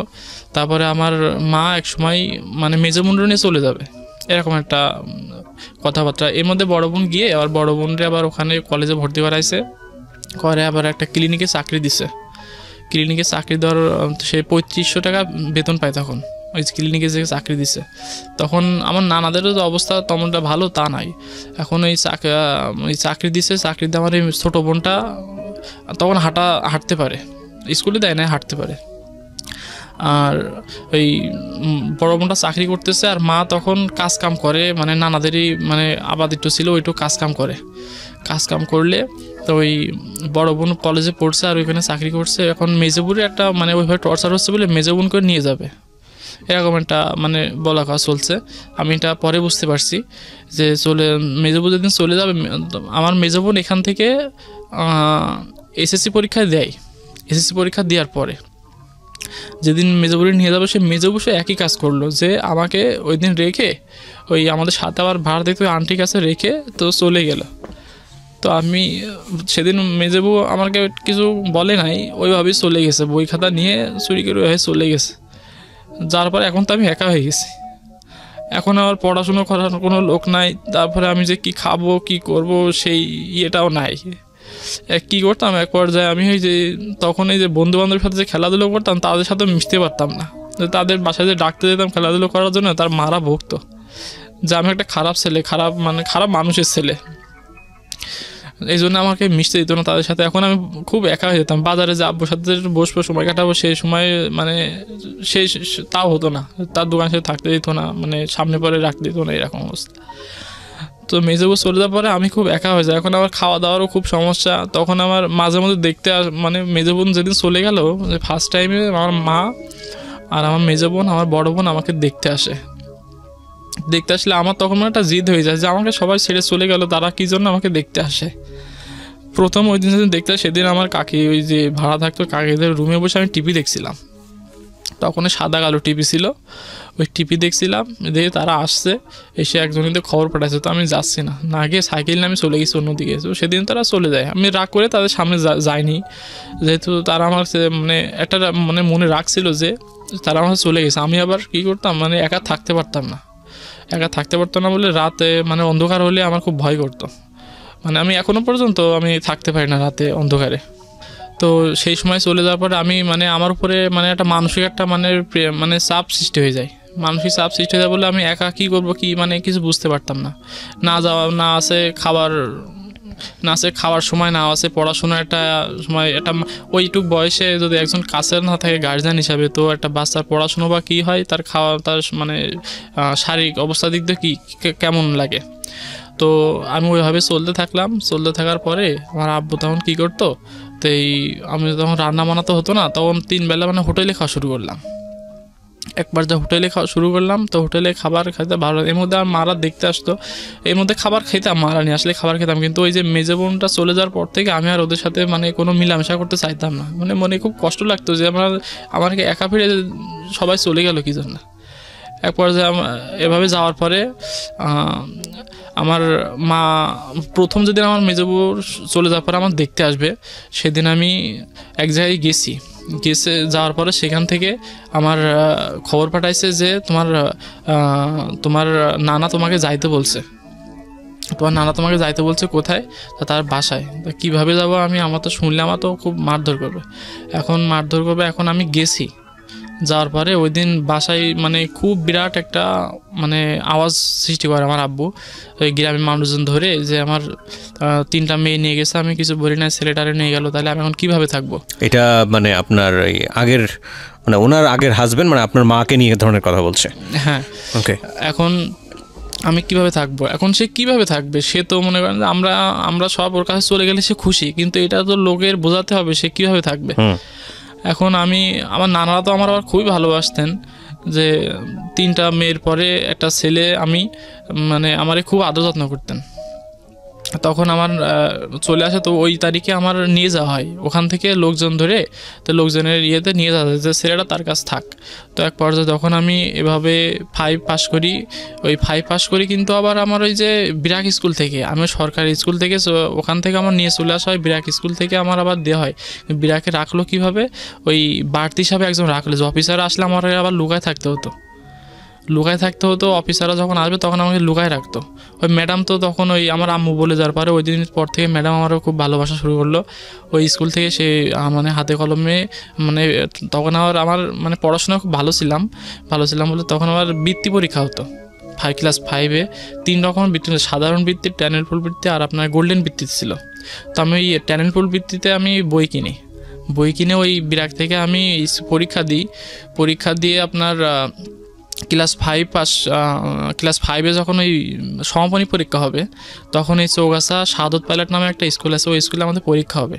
একটু আগের ঘটনা আমি গেছি, যে তখন যখন আমি ক্লাস 5-এ পড়বো, তখন কিন্তু আমার মেজবউ আমার কাছে ছিল, মেজবোন ছিল আর কেউ ছিল না, বড় বোনও তখন নাই। ওই যখন আমি পরীক্ষা দিব, আমাদের সকাল বিকাল 2টা পরীক্ষা ছিল, 7টা সাবজেক্ট ছিল, সেখানে আমাদের সকালে একটা আর বিকালে একটা পরীক্ষা হতো। তো এই দুপুরে আপনার ওই খাবারের ওই টাইমে, দুপুরে খাবার টাইম ওই স্কুলে হতো, পরীক্ষাটা দিয়ে লাঞ্চের টাইম ছিল 1 ঘন্টা, ওই লাঞ্চ টাইমের মধ্যে সব খেয়ে নিত। এখন ওই স্কুলে তো সব মানে যশোর জেলার মধ্যে অনেক মানে উন্নত স্কুলের ছেলেপিলেরাও সব একসাথে পরীক্ষা দিচ্ছে। এখন সবাই লাঞ্চ টাইমে পরে খাবার খেত, খাবার খাওয়ার পরে আমার খাবার নিয়ে আসতো, আর মেজেবু কোনো দিন আসতে পারতো, কোনো দিন আসতে পারতো না। তো ওই কাছে যদি 10-20 টাকা থাকতো, ওই দিয়ে কিনে খেতাম। কিংবা পরীক্ষা শেষে যে জিজ্ঞাসা করবে যে ভাই পরীক্ষা কেমন হয়েছে, কীভাবে পরীক্ষা দিছো, কী খাইছো, সে মানুষটাও ছিল না। আশেপাশে সবাই কত সুন্দর করে খাওয়া দাওয়া করতো, মানে আমার কাছে জিজ্ঞাসা করবে যে কী খাইছো, একজন যে কীভাবে পরীক্ষা দিয়েছো, কী লিখছো, সে মানুষটাই পাইতাম না। আর আব্বু তো কোনোদিন আমার কাছে পরীক্ষার হলে আসেইনি। অনেকেরই গার্জেন আছে যে তাদের সাথে করে পরীক্ষার হলে নিয়ে আসবে, কিন্তু সময় তো খাবারই পেতাম না, কিন্তু খাবারই যখন পেতাম না তখন কে জিজ্ঞাসা করবে যে ভাই তোমার পরীক্ষা কেমন হয়েছে, কি হয়েছে। তখন আর মেজো বোন কী করতো, ওই তার স্কুল ছুটি হতো 1:30টার সময়, সে রান্নাবান্না করে আমি লাস্ট পরীক্ষা দিয়ে তারপরে স্কুল থেকে খেয়ে আসতাম। লাস্ট পরীক্ষা দিয়ে একটা বোন আমার কাছে নাই, আমার আব্বু তো এইভাবে চলাচল করে। তো আমি কি করলাম, এক পর্যায়ে আমার আম্মুরে খবর পাঠালাম, মা আমার তো সবাইকে তো আমার বোনেরা তো ওখানে চলে গেছে, তো আমার এখানে থাকতে খুব সমস্যা আছে, আমাদেরকে নিয়ে যাও না ওখানে। তো আমার আম্মু ওই কথা শুনে আমাকে খুব কাঁদে, মানে ওই স্কুলে পাশে আবার ছিল স্টান, ওই যে আমার বাস কাউন্ট আমার নানার, তো ওখানে এসে দাঁড়ায় থাকতাম টাকা নেওয়ার জন্য আমার নানার কাছে। তখন আমার নানা দেখে মানে কোনো দিন খুব হাওমা করে কেঁদে ফেলতো, বুকে নিয়ে কোলে করে নিয়ে আবার ওই চার দোকানে বসে বিভিন্ন রকমের নাস্তা পানি খাওয়াইতো, টাকা দিত। দেওয়ার পরে এক পর্যায়ে আমার মামা তখন ব্যাংকে চাকরি করতো। আমার মামা এক পর্যায়ে বললো যে আমার ভাগ্নেটা খুব আদরের ভাগ্নে, যে সে তো কষ্ট করছে, আমরা 3টে ভাগ্নে যখন এখানে নিয়ে আসতে পারছি, পড়াশোনা করাতে পারছি, তাদের মানুষ করতে পারছি, আমার ভাগ্নেটারও আমি নিয়ে আসে করতে পারবো। তখন আমার মামা তখন কী করলো, ওই মামা আমার নিয়ে চলে আসলো। তখন আমরা 4 ভাই বোনে এক জায়গায় হয়ে গেলাম। এক জায়গায় হয়ে যাওয়ার পরে তো আমার বাবা আমার আবার চাপ সৃষ্টি করলো, যখন আমার নিয়ে চলে আসলো তখন চাপ সৃষ্টি করার পরে তো আমার যে কমিশনার যে কাকা ছিল ওনারা আবার খুব ভয় পাইতো, বলছে তুই আর একটা কথা বলবি তো তোর গ্রাম থেকে তাড়িয়ে দেবো, হারামি বাস, তুই যে এই 4টে বাচ্চা সহ এইরকম অবস্থা করে বেড়াচ্ছিস, সেই বাচ্চাগুলো অবস্থা কী হবে, নানাদের তো পরিবেশ মোটামুটি ভালো, তারা মানুষ করতে পারবে, কিন্তু তুই কী করতে পারবি বাচ্চাটারে নিয়ে। এখন এক পর্যায়ে ওইভাবে থাকলো যে আমরা 4 ভাই বোন চলে গেছি, তা আমার বাবার মনে কিন্তু কোনো কষ্ট নাই, তার আর ভালো হয়েছে যে সে এখন একা হয়ে গেছে। এভাবে থাকলে তখন নানাদের পরিবেশ ভালো, কিন্তু যে তাদের অবস্থাটা ততটা ভালো উন্নতি তাও নাই, কিন্তু তারা খুব মায়া মমতাশীল ছিল, যে আমরা এই যে এতিম হয়ে গেছে এখন আমাদের 4টে ভাই বোন, বড় বোনটারে তখন ওই ক্লিনিকে চাকরির বছরখানিক পরে তার বিয়ে হয়ে যায় বলতে আমার সে বোনাই বা আছে মানে বিদেশ থেকে আসে, তার আমার বড় বোনের বিয়ের সম্বন্ধ আসে, তখন বিয়ে হয়ে যায়, তখন বড় বোনটা চলে যায়, তখন সংসার একটু অভাবের মধ্যে চলে আসে। তখন আমার বড় বোন কী করতো, মাঝে মধ্যে আমার মায়ের আবার কিছু টাকা পয়সা দিত, আর বোনাইটা আবার খুব ভালো লোক ছিলেন, উনি আবার কিছু টাকা পয়সা দিত, যেহেতু এখন মেজো বোনটা পড়াশোনা করছে, ছোটো বোনটাও তখন ক্লাস অনেক ভর্তি করায় আর কি, কিংবা তার এই স্কুলে দেবে এরকম একটা ভাব। তখন আমি ক্লাস 6-এ পড়ি, তখন যখন আমি স্কুলে আসি তখন আমার ওই স্কুলে আমাকে মানে যে হাই স্কুলে মাদের এখানে ভর্তি করবে, ওই হাই স্কুলে আমাকে নিচ্ছিল না বলতে আমার এই মানে পরিবার এই ব্যাকগ্রাউন্ড ভেবে নিচ্ছিল না, যে হেড টিচার। তো ওখানে যে অ্যাডিশনাল যে টিচারটা ছিলেন তার নাম লিয়াকত আলী স্যারকে আমি এখনও খুব মিস করি, আমার পাশেই বাসা আর কি, সে এখন রিটায়ার্ড হয়ে গেছে, সে নিজে হাতে আমার দায়িত্ব নিয়ে আমার ওই স্কুলে ভর্তি করায়। ওই স্যারটা আমাকে পুরো বাবার মতো মানুষ করে, স্কুল হলেও তো একটা টিচারের মতো, কিন্তু না, সে আমাকে খুব মানে একটা বাবার স্নেহ দিয়ে ওই স্কুলে আমাকে ভর্তি করায়, এবং তার ওই ভর্তি করায় আমি তার মানে একেবারে তার কাছের লোক হয়ে যায় একটা। সেই স্কুল ছাড়াও আমাকে খোঁজ নিত যে কি পড়াশোনা কেমন চলছে, কি বৃত্তান্ত, খুবই তাকে আমি এখনও ভুলে নাই। এরকম জীবনে মানে কিছু মানুষ পেয়েছি, তাদের কথা আমি এখনও খুব ভাবি, যে ওই স্কুলে পড়লাম, ওইভাবে পড়তে তো ওই স্কুল থেকে আমি ম্যাট্রিক পরীক্ষা দিয়েছি। আমাদের স্কুলের নাম ছিল মুক্তিনগর শহীদ সারণী মাধ্যমিক বিদ্যালয়। তো এই স্কুল থেকে আমি এসএসসি পরীক্ষা দিয়েছি 2014 সালে। 2014 সালে আমি এসএসসি পরীক্ষা দিয়েছি। তো এর মধ্যে আমার মেজো বোন কলেজে পড়তে আমার মেজো বোন আমার দেখতে খুব সুন্দর ছিল। সুন্দর থাকলে আমার মেজো বোন আবার বিয়ে হয়ে যায়। বিয়ে হওয়ার পরে তো আমরা এখন 2 ভাই বোন আছি। তো এভাবে আমরা 2 বোন পার হয়ে যাই। আমরা আসি, আমি আর আমার ছোটো বোন। এর মধ্যে আবার কি হতো, ওই নানিদের যে ঘরটা আগে ছিল, ঘরটা খুব ছোটো ছিল বলতে চলাচলও খুব কষ্ট হতো। যে ছোটো ছিল, আমরা 13 জন তখন আমার নানিদের বাসার সদস্য। 13 জন সদস্য বলতে আমার ছোটো খালা ছিল, ছোটো খালা বিয়ে দিয়েছিল আমার আব্বু শয়তানি করে একটা মানে অন্যর হাতে তুলে দিয়েছিল। দেওয়ার পরে তো ওই 2টা বাচ্চা হয়। তারপরে আমার ওই খালু চলে যায় বিদেশে, আর খালাদের খোঁজ নেয় না। 2টা বাচ্চা সহ খালাও থাকে, প্লাস আমরা তখন 5 জন ছিলাম। যখন আমার বোনেদের বিয়ে হয়নি, 5 জন, আমার নানি, নানা আর মামা আর বুড়ো মা ছিল। আমি যেদিন চলে আসি এখানে আমার নানিদের এখানে, তখন তার কয়েক মাস পরে আমার মামা আমার বিয়ে করে। বিয়ে করার পরে তো ওই মামা তো খরচপাতি দিত। তো ওই মামি যখন আসলো তখন এই মামি কয়েক মাস ভালোই ছিল, কিন্তু তারপরে আমাদের খরচ দিতে দিত না। তো কিন্তু পরে আবার কী করতাম, আমার এই নানিদের কাছে ঘরটা ছোটো ছিল, আমার মারা তখন ভাড়া থাকতো চৌগাছা। ওই চৌগাছা তখন ভাড়া থাকতো, ছোটো ঘর তো, আমার এখানে তো সবাই থাকা যাবে না। তখন মা কী করলো যে হসপিটালে চাকরি নিল, আমার মা 3000 টাকা বেতন পায়, আমার বড় তখন পাই 3500 টাকা। এই 6500 টাকা চাকরি করে এবং ওই চৌগাছায় ভাড়া থাকে, 1000 টাকা একটা রুম নিয়ে ভাড়া থাকে। তো এই ভাড়া থাকা অবস্থায় মারা তখন এই মামি যখন আসলো তখন তো জায়গা আরও মানে শর্ট হয়ে গেল। তো শর্ট হওয়ার পরে তো আমার এক বন্ধু ছিল, তার নাম বাবু। মানে আমার জীবনে তার সাথে খুব মেলামেশা করছি। ওর সাথে আমি খুব মানে পুরো সময়টা মানে বাকি যে সময়টা কাটাচ্ছি আমি স্কুল তারপরে প্রাইভেট কোচিং এগুলো বাদ দিয়ে বাকি সময়টা আমি ওর সাথে কাটাতাম, আমি রাতে ওর সাথে ঘুমাতাম।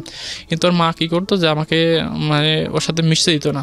এখানেও নানা বাড়ি সবাই একই অবস্থা, কোনো বন্ধু বান্ধবের সাথে ভালোভাবে মিশতে পারতাম না।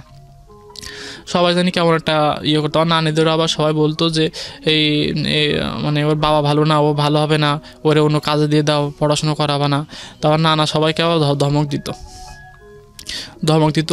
তো বলছো আমার নাতনিরা কীভাবে মানুষ হবে সে আমাদের দায়িত্ব, পাড়া কারো কথা শুনে তো আমরা এদেরকে করবো না। আমার নানা নানি আমার নানা নানি আছে বিধায় হয়তো একটু পড়াশুনো করতে পারছি, আমার বোনেরা এখন ভালো অবস্থা আছে, ভালো পরিবেশে আছে, আমিও আছি, তাদের সহযোগিতা আর কি। এখন এইভাবে চলতে থাকলো। এখন একদিন রাতে মানে চৌগাছা থেকে যখন আমার মামা সবার প্রতি সপ্তাহে বাড়ি এসে শুক্র শনিবার ছুটি থাকতো ব্যাংক, বাসায় আসলে তো আমার আপুরা আসতো, মারাও আসতো। তো কী করতো, ওই সবারই এক বাসায় ধরতো না। তখন আমার ওই বাবু, ওই যে বন্ধুটা ছিল নাম বাবু, ওর বাসায় আমি মাঝে মাঝে ঘুমোতাম। তো এই ঘুমানোর পর ওর মা একদিন বলছে যে মানে ও কী জন্যে আসে তোর কাছে, কী জন্যে ঘুমাই, ও হ্যান মানে নানান ধরনের কথা শুনতো। এগুলো আমি শুনতাম, মানে আমার সামনে বলতো না, ও যখন থাকতো তখন বলতো। তখন আমি এক পর্যায়ে শুনে ওই দিন রাত্রে উঠে এসে তো ওই দিন রাত্রে আমি আর বাসায় জানাইনি যে আমি মানে এখন বাসায় গিয়েও তো মানে কেমন, বাসায় গিয়েও তো জায়গা নাই ঘুমানোর, এখন ঘুমাবো কোথায়, মারা আসছে, সবাই আসছে, আর মামি তো ওইভাবে থাকবে না যে মিলে ঝিলে থাকবে, ওইভাবে তো থাকবে না মাদের সাথে। এখন ওই দিন রাতটা আমি কী করছি, আমাদের পাশে একটা পুকুর আছে, পুকুর পাড়ে একটা বিচলি আছে, ওখানে কচুর পাতা ছিল বড় বড়, ওইগুলো কেটে ওখানে আমি ঘুমায় বসছি রাতে। তখনও কিন্তু রাতে আমি মানে থাকতে পারি না, একা ভয় করে। তারপরও আমি একটা ঝোপের আড়ালে ওখানে কচুর পাতা নিজের মানে ওই বিচলি বিছায় ওই কচুর পাতা নিয়ে শুয়ে পড়লে তো ওই দিন সকালে খুব ভোরে উঠে হাঁটা চলে, মানুষ দেখলে আবার কী বলবে কি না বলবে, এগুলো আমি মানে রাত্রে ঘুম খুব কমই হয়েছে, কিন্তু রাতটা আমার খুব গেছে খুব কষ্টে। যে আজকে আমার যে দাঁড়ানো জায়গাটুকু ছিল বাবা বিক্রি করে দিছে। এখন নানাদের বাসায় তো তেমন নাই যে এখানে করে থাকবো, লেখাপড়া খুব কষ্ট করে এখানে করছি। তো এখন এই রাতটা আমি কই যাব, তো ওখানে থাকার পরে রাতটা খুব কষ্ট করে কাটাইছি। যে একজন বলছে যে তার বাসায় থাকা যাবে না, এখন আমি জানছি যে আমার বাসায় গেলে আমার এখন থাকা যাবে না, আমি থাকবো, আমার তো নিজের একটা পরিস্থিতি ভেবে নিতে হবে। তখন ওই রাতটা ওইভাবে কাটিয়ে তো পরদিন সকালে উঠে স্কুলে গেলাম। স্কুলে যাওয়ার পরে বসে আসি এবার এক সময় গিয়ে এই টিফিন দিত আবার তখন হাই স্কুলে। তো এই টিফিনে বাসায় না গিয়ে আমি বসে আছি মানে স্কুলে মাঠে। তো আমার ওই স্যার আমাকে ডেকে সে খাবার এনতো, মাঝে মধ্যে আমার ওই স্যার কী করতো, ওই টিফিনে আবার স্যারে খাবারও খাওয়াইতো। তখন এই খাবার মানে রাখছে, আমি ওই দিন আর আসিনি। বলছে কি তোমার কি মন খারাপ? আমি বলছি না স্যার, আমি এমনি এই বাসায় যাচ্ছি না, আমার একটু শরীরটা আমাদের ভালো লাগছে না, তো আমি একটু বসে আসছি রোদে। ওকে। এখন ওই স্যার বলছে তাহলে শরীর ভালো থাকলে বাসায় যাও। আমি স্যার মানে হেড স্যারকে বলে তোমার ছুটি দিয়ে তুমি বাসায় যাও। বলছে না স্যার, আমি সেরকম শরীর খারাপ না, আমি থাকতে পারবো, সমস্যা নাই। তো ওই দিন থাকলাম, কিন্তু আমার মনের মধ্যে একটা আঘাত লাগতো। ওখানে নানি বাড়ি যখন থাকতাম তখন কিন্তু মানুষ বলতো যে এর মধ্যে আমি আমার গ্রামের বাড়িতেও যেতাম, যদি ওই আম গাছ মুখে তাকাইতাম, আম পেকে থাকতো, যে আম খেতে পারবো কিনা, কিন্তু ওইগুলো আর ছুঁতে পারতাম না, খাইতেও পারতাম না। মাঝে মধ্যে আবার ওই যে বেশিরভাগ সময় কাটাতাম আমার ওই সেই নদীর পাড়ে গিয়ে বলতে ওই বট গাছের ওখানে গিয়ে সময় কাটাতাম বেশি। ওখানে যাইতাম, আবার আমাদের জায়গাটা দেখতাম, উঠান দেখতাম, আগের সেই পরিবেশটা আর নাই।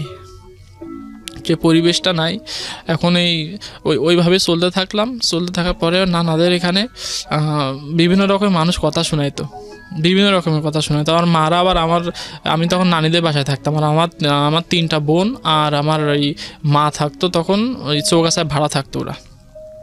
আমার ওই মেজো বোন গার্লস স্কুলে পড়তো, আর ওই হচ্ছে বড় বউ তখন বিয়ে হচ্ছে, তখন ওখান থেকে বিয়ে শাদী হয় পরে, এটা বিয়ের আগের ঘটনা বলছি।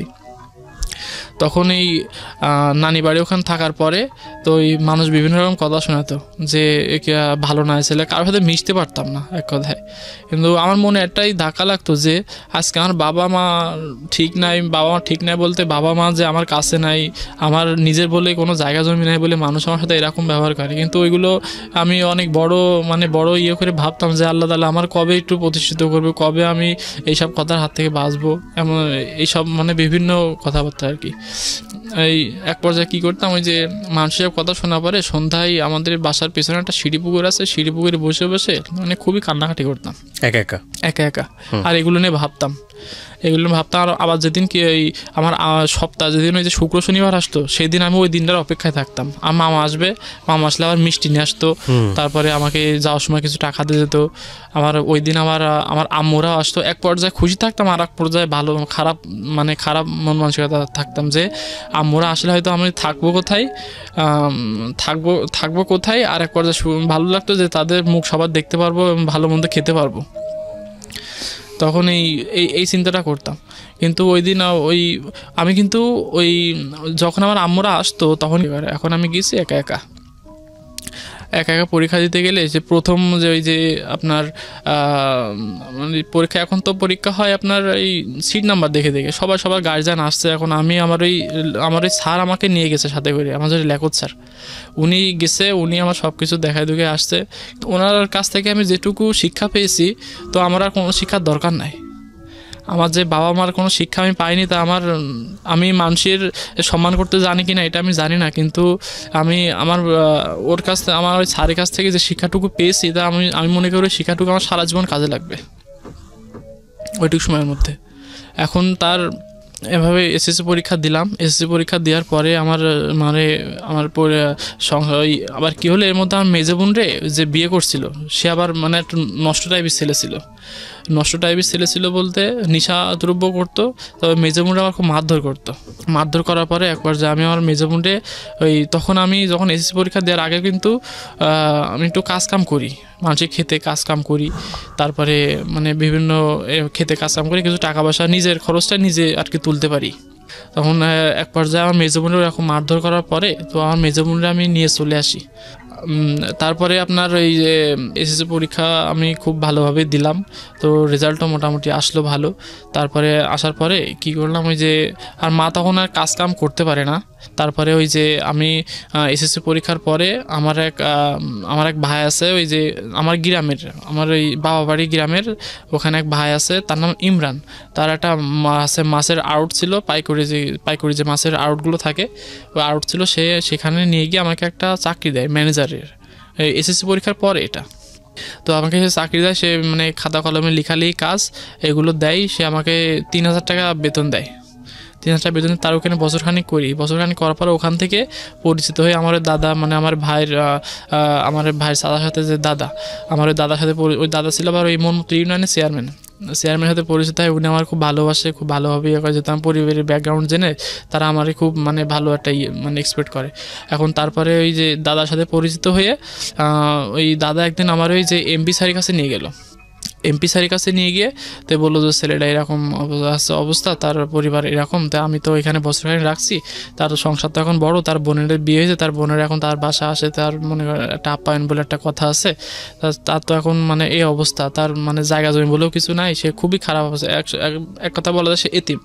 তো তার একটা ব্যবস্থা করে দেওয়ার জন্য এখন সেই এমপি স্যার বললো যে মানে সেদিন সে যশোরে একটা প্রোগ্রাম ছিল, ওই প্রোগ্রামটা সেরে তো আমার দাদারে বললো ওরে আপনি ঢাকা পাঠাই দেন। আমার মানে সে ভিজিটিং কার্ড দিল, ঢাকা পাঠাই দেওয়ার একটা চিন্তা ভাবনা। তখন আর মা আমাকে যেতে দিচ্ছিল না ঢাকায়, যে ওই প্রথম ঢাকা আসবো, তো এই ঢাকা আমাকে যেতে দিচ্ছিল না। তো ওই ঢাকায় না আসার পরে তো ওই আপনার কি হলো, ওই যে ওই সাথে আমার আসলো ওই দাদাই আসলো, দাদারও একটু কাজ ছিল সচিবালয়, উনি আসলো ওই এমপি স্যারের বাসায় দুজনে গেলাম।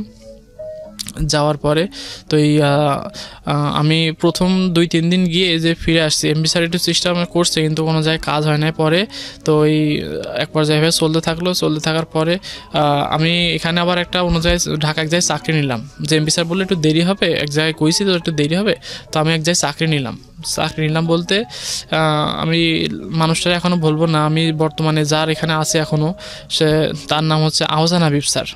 তিনি কানাডার ভিসা করেন প্লাস ওই যে অর্থ মন্ত্রণালয়ে কাজ করেন। এখন তার ওখানে একটা চাকরি দিল তার অফিসে প্রায় এখানে এসে আমি আবার পড়াশোনা আমি বন্ধ করি নাই, পড়াশোনা বন্ধ না, এর মধ্যে আমার 2 বছর গ্যাপ গেছিলো, আর পারিবারিক অবস্থার জন্য 2 বছর গ্যাপ গেছিলো। গ্যাপ যাওয়ার পরে আমি পড়াশোনা করতে পারি না। তো যখন আহসান হাবিব স্যারের অফিসে যখন আমি কাজ নিলাম, তখন সে আমাকে বই কিনে দিল, তারপরে পড়াশুনো যাবতীয় পরীক্ষা সুযোগ সুবিধা যা লাগে সমস্ত সব কিছু, থাকা খাওয়া মিলে সব কিছু দিত। সে আমাকে প্রতি বৃহস্পতিবারে যাওয়ার আগে আমাকে টাকা দিত, খাওয়ার টাকা, আর বেতনও দিত। সে বেতন দিত আমাকে 6,000 টাকা। মোটামুটি এভাবে চলে এসে মানে স্যারের কথা আমি এখনও ভুলবো না। স্যার যেভাবে আমাকে মানুষ করছে, তার একমাত্র তার ছেলের মতন করে আমাকে মানুষ করেছে। তার ঢাকা শহরে কেউ কারো খোঁজও নেয় না, অথচ তিনি আমার 3 বেলা খাবার খোঁজ নিচ্ছে, তার বাসায় ভালো মন্দ রান্না হলে পাঠাই দিচ্ছে, নাই ডাকছে। এভাবে এখানে কাটতে লাগলো। তারপরে আমার সংসারটা তখন মোটামুটি পর্যায়ে বড় হতে লাগছে, কারণ বোনেরা আসে যায়, একটা খরচ একটু অন্যরকম। তো এই এমপি স্যার একদিন কী করলো, যে আমি আরেকদিন গেছি একা গেলে এমপি স্যার ওই যে আমাকে ওই আমার যে এখন বর্তমান যে অফিসে আমি জব করছি, সেই অফিসে আমার যে Vikarna Kumar Ghosh sir doctor, inner অফিসে আমি প্রথম দিন যাই, ইনার ভিজিটিং কার্ড দিয়ে মানে নাম্বার দিয়ে পাঠায়, অ্যাড্রেস দিয়ে, যে আইসিটি টাওয়ার আগারগাঁও, ওখানে আমি যাই প্রথম দিন যাওয়ার পরে তিনি আমাকে মানে সময় দিতে পারেন না বলতে, তিনি একটা প্রোগ্রামে ছিল ওই দিন আসতে পারে নাই। প্রথম দিন ডাকলো, ওই দিন আমি আসতে পারি না। দ্বিতীয় দিন সকালে গিয়ে তিনি আমার সিবি নিল, আচ্ছা, কাগজপাতিগুলো নিল। তো ওই দিন আমার বললো যে টেকনিশিয়ানের পদে একটা চাকরি দেবে। টেকনিশিয়ান পদে। তখন আপনি কোন ক্লাসের স্টুডেন্ট? তখন আমি ইন্টারমিডিয়েট আর সেকেন্ড ইয়ারে। ওই দিন আসলাম, এসে স্যার সিবি নিয়ে বললো যে আমার একটা টেকনিশিয়ানের লোক লাগবে। তো আমার তো এখন তাহলে আমি তোমার টেকনিশিয়ানের লোক নিলে তো ইন্টারমিডিয়েট পাস লাগবে। রাইট। তো তখন আমি স্যার বললো যে স্যার, আমি বললাম স্যার আপনি যে কোনো একটা কাজ দেন আমাকে, আমার তো এই মুহূর্তে কাজটা খুবই দরকার। তো এই স্যারের ওই কথা স্যার শুনে স্যার বললো যে কি ঠিক আছে, আমি দেখবা না কি করা যায়। আচ্ছা, উনি কি ছিলেন আরেকবার যদি বলেন, এই স্যারটা কে ছিলেন? স্যার উনি হচ্ছে এখন জয়েন্ট সেক্রেটারি আইসিটি ডিভিশনের জয়েন্ট সেক্রেটারি। নাম কি ভদ্রলোকের? ডাক্তার বিকর্ণ কুমার ঘোষ। ওকে, লাগে বাকি এখন কোনো পদবি খালি নাই, তো তোমার তো সার্টিফিকেট অনুযায়ী মিলছে না, তখন আমি কি করতে পারি? তো আমি বললাম স্যার আপনি দেখেন আমার একটা চাকরি খুবই দরকার, আমার পরীক্ষার ব্যাকগ্রাউন্ড তখন আমি স্যারের কিছু জানাই নাই, যে আমি শুধু একটা কথা বলছি স্যার চাকরিটা আমার খুব দরকার। তো বললো ঠিক আছে আমি একটু দেখবো, আজকে তুমি আজকে আসো, আমি পরবর্তী তোমাকে খোঁজ দিব। মানে তারপরে স্যার আমাকে একটা কফি দিল, আমি কফি খেয়ে তখন অফিস থেকে বেরিয়ে গেলাম। বেরিয়ে যাওয়ার পরে তার 2 দিন পরে আমি সকালে ঘুম থেকে উঠে আমি নাস্তা করতে গেছি আমাদের আমি যে বাসায় থাকি মোহাম্মদপুর সূচনা কমিউনিটি সেন্টারের পাশে, আমি রুচিতা রেস্টুরেন্টে নাস্তা করছি। নাস্তা করলে সেখানে আমি একটা রুটি নিছি আর 10 টাকার ভাজি নিয়ে আমি খাচ্ছি।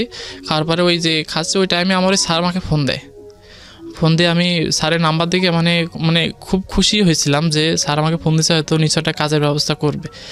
এখন আমি ওই মানে খাইতে মানে খাওয়ার অর্ধেক প্রায় ওই অবস্থা আমাকে ফোন দেওয়ার পরে স্যার বললো যে কি তুমি যেদিন আমি ফোন দিল তার পরদিন সকালে আমাকে অফিসে যেতে বলছে, তার সহকারী হিসাবে আমাকে জয়েন দিবে এই কথা বলার পরে বলছে পরদিন তুমি আসবা, অফিসে আসবা, তোমার এভাবে একটা কাজ আমি দিচ্ছি।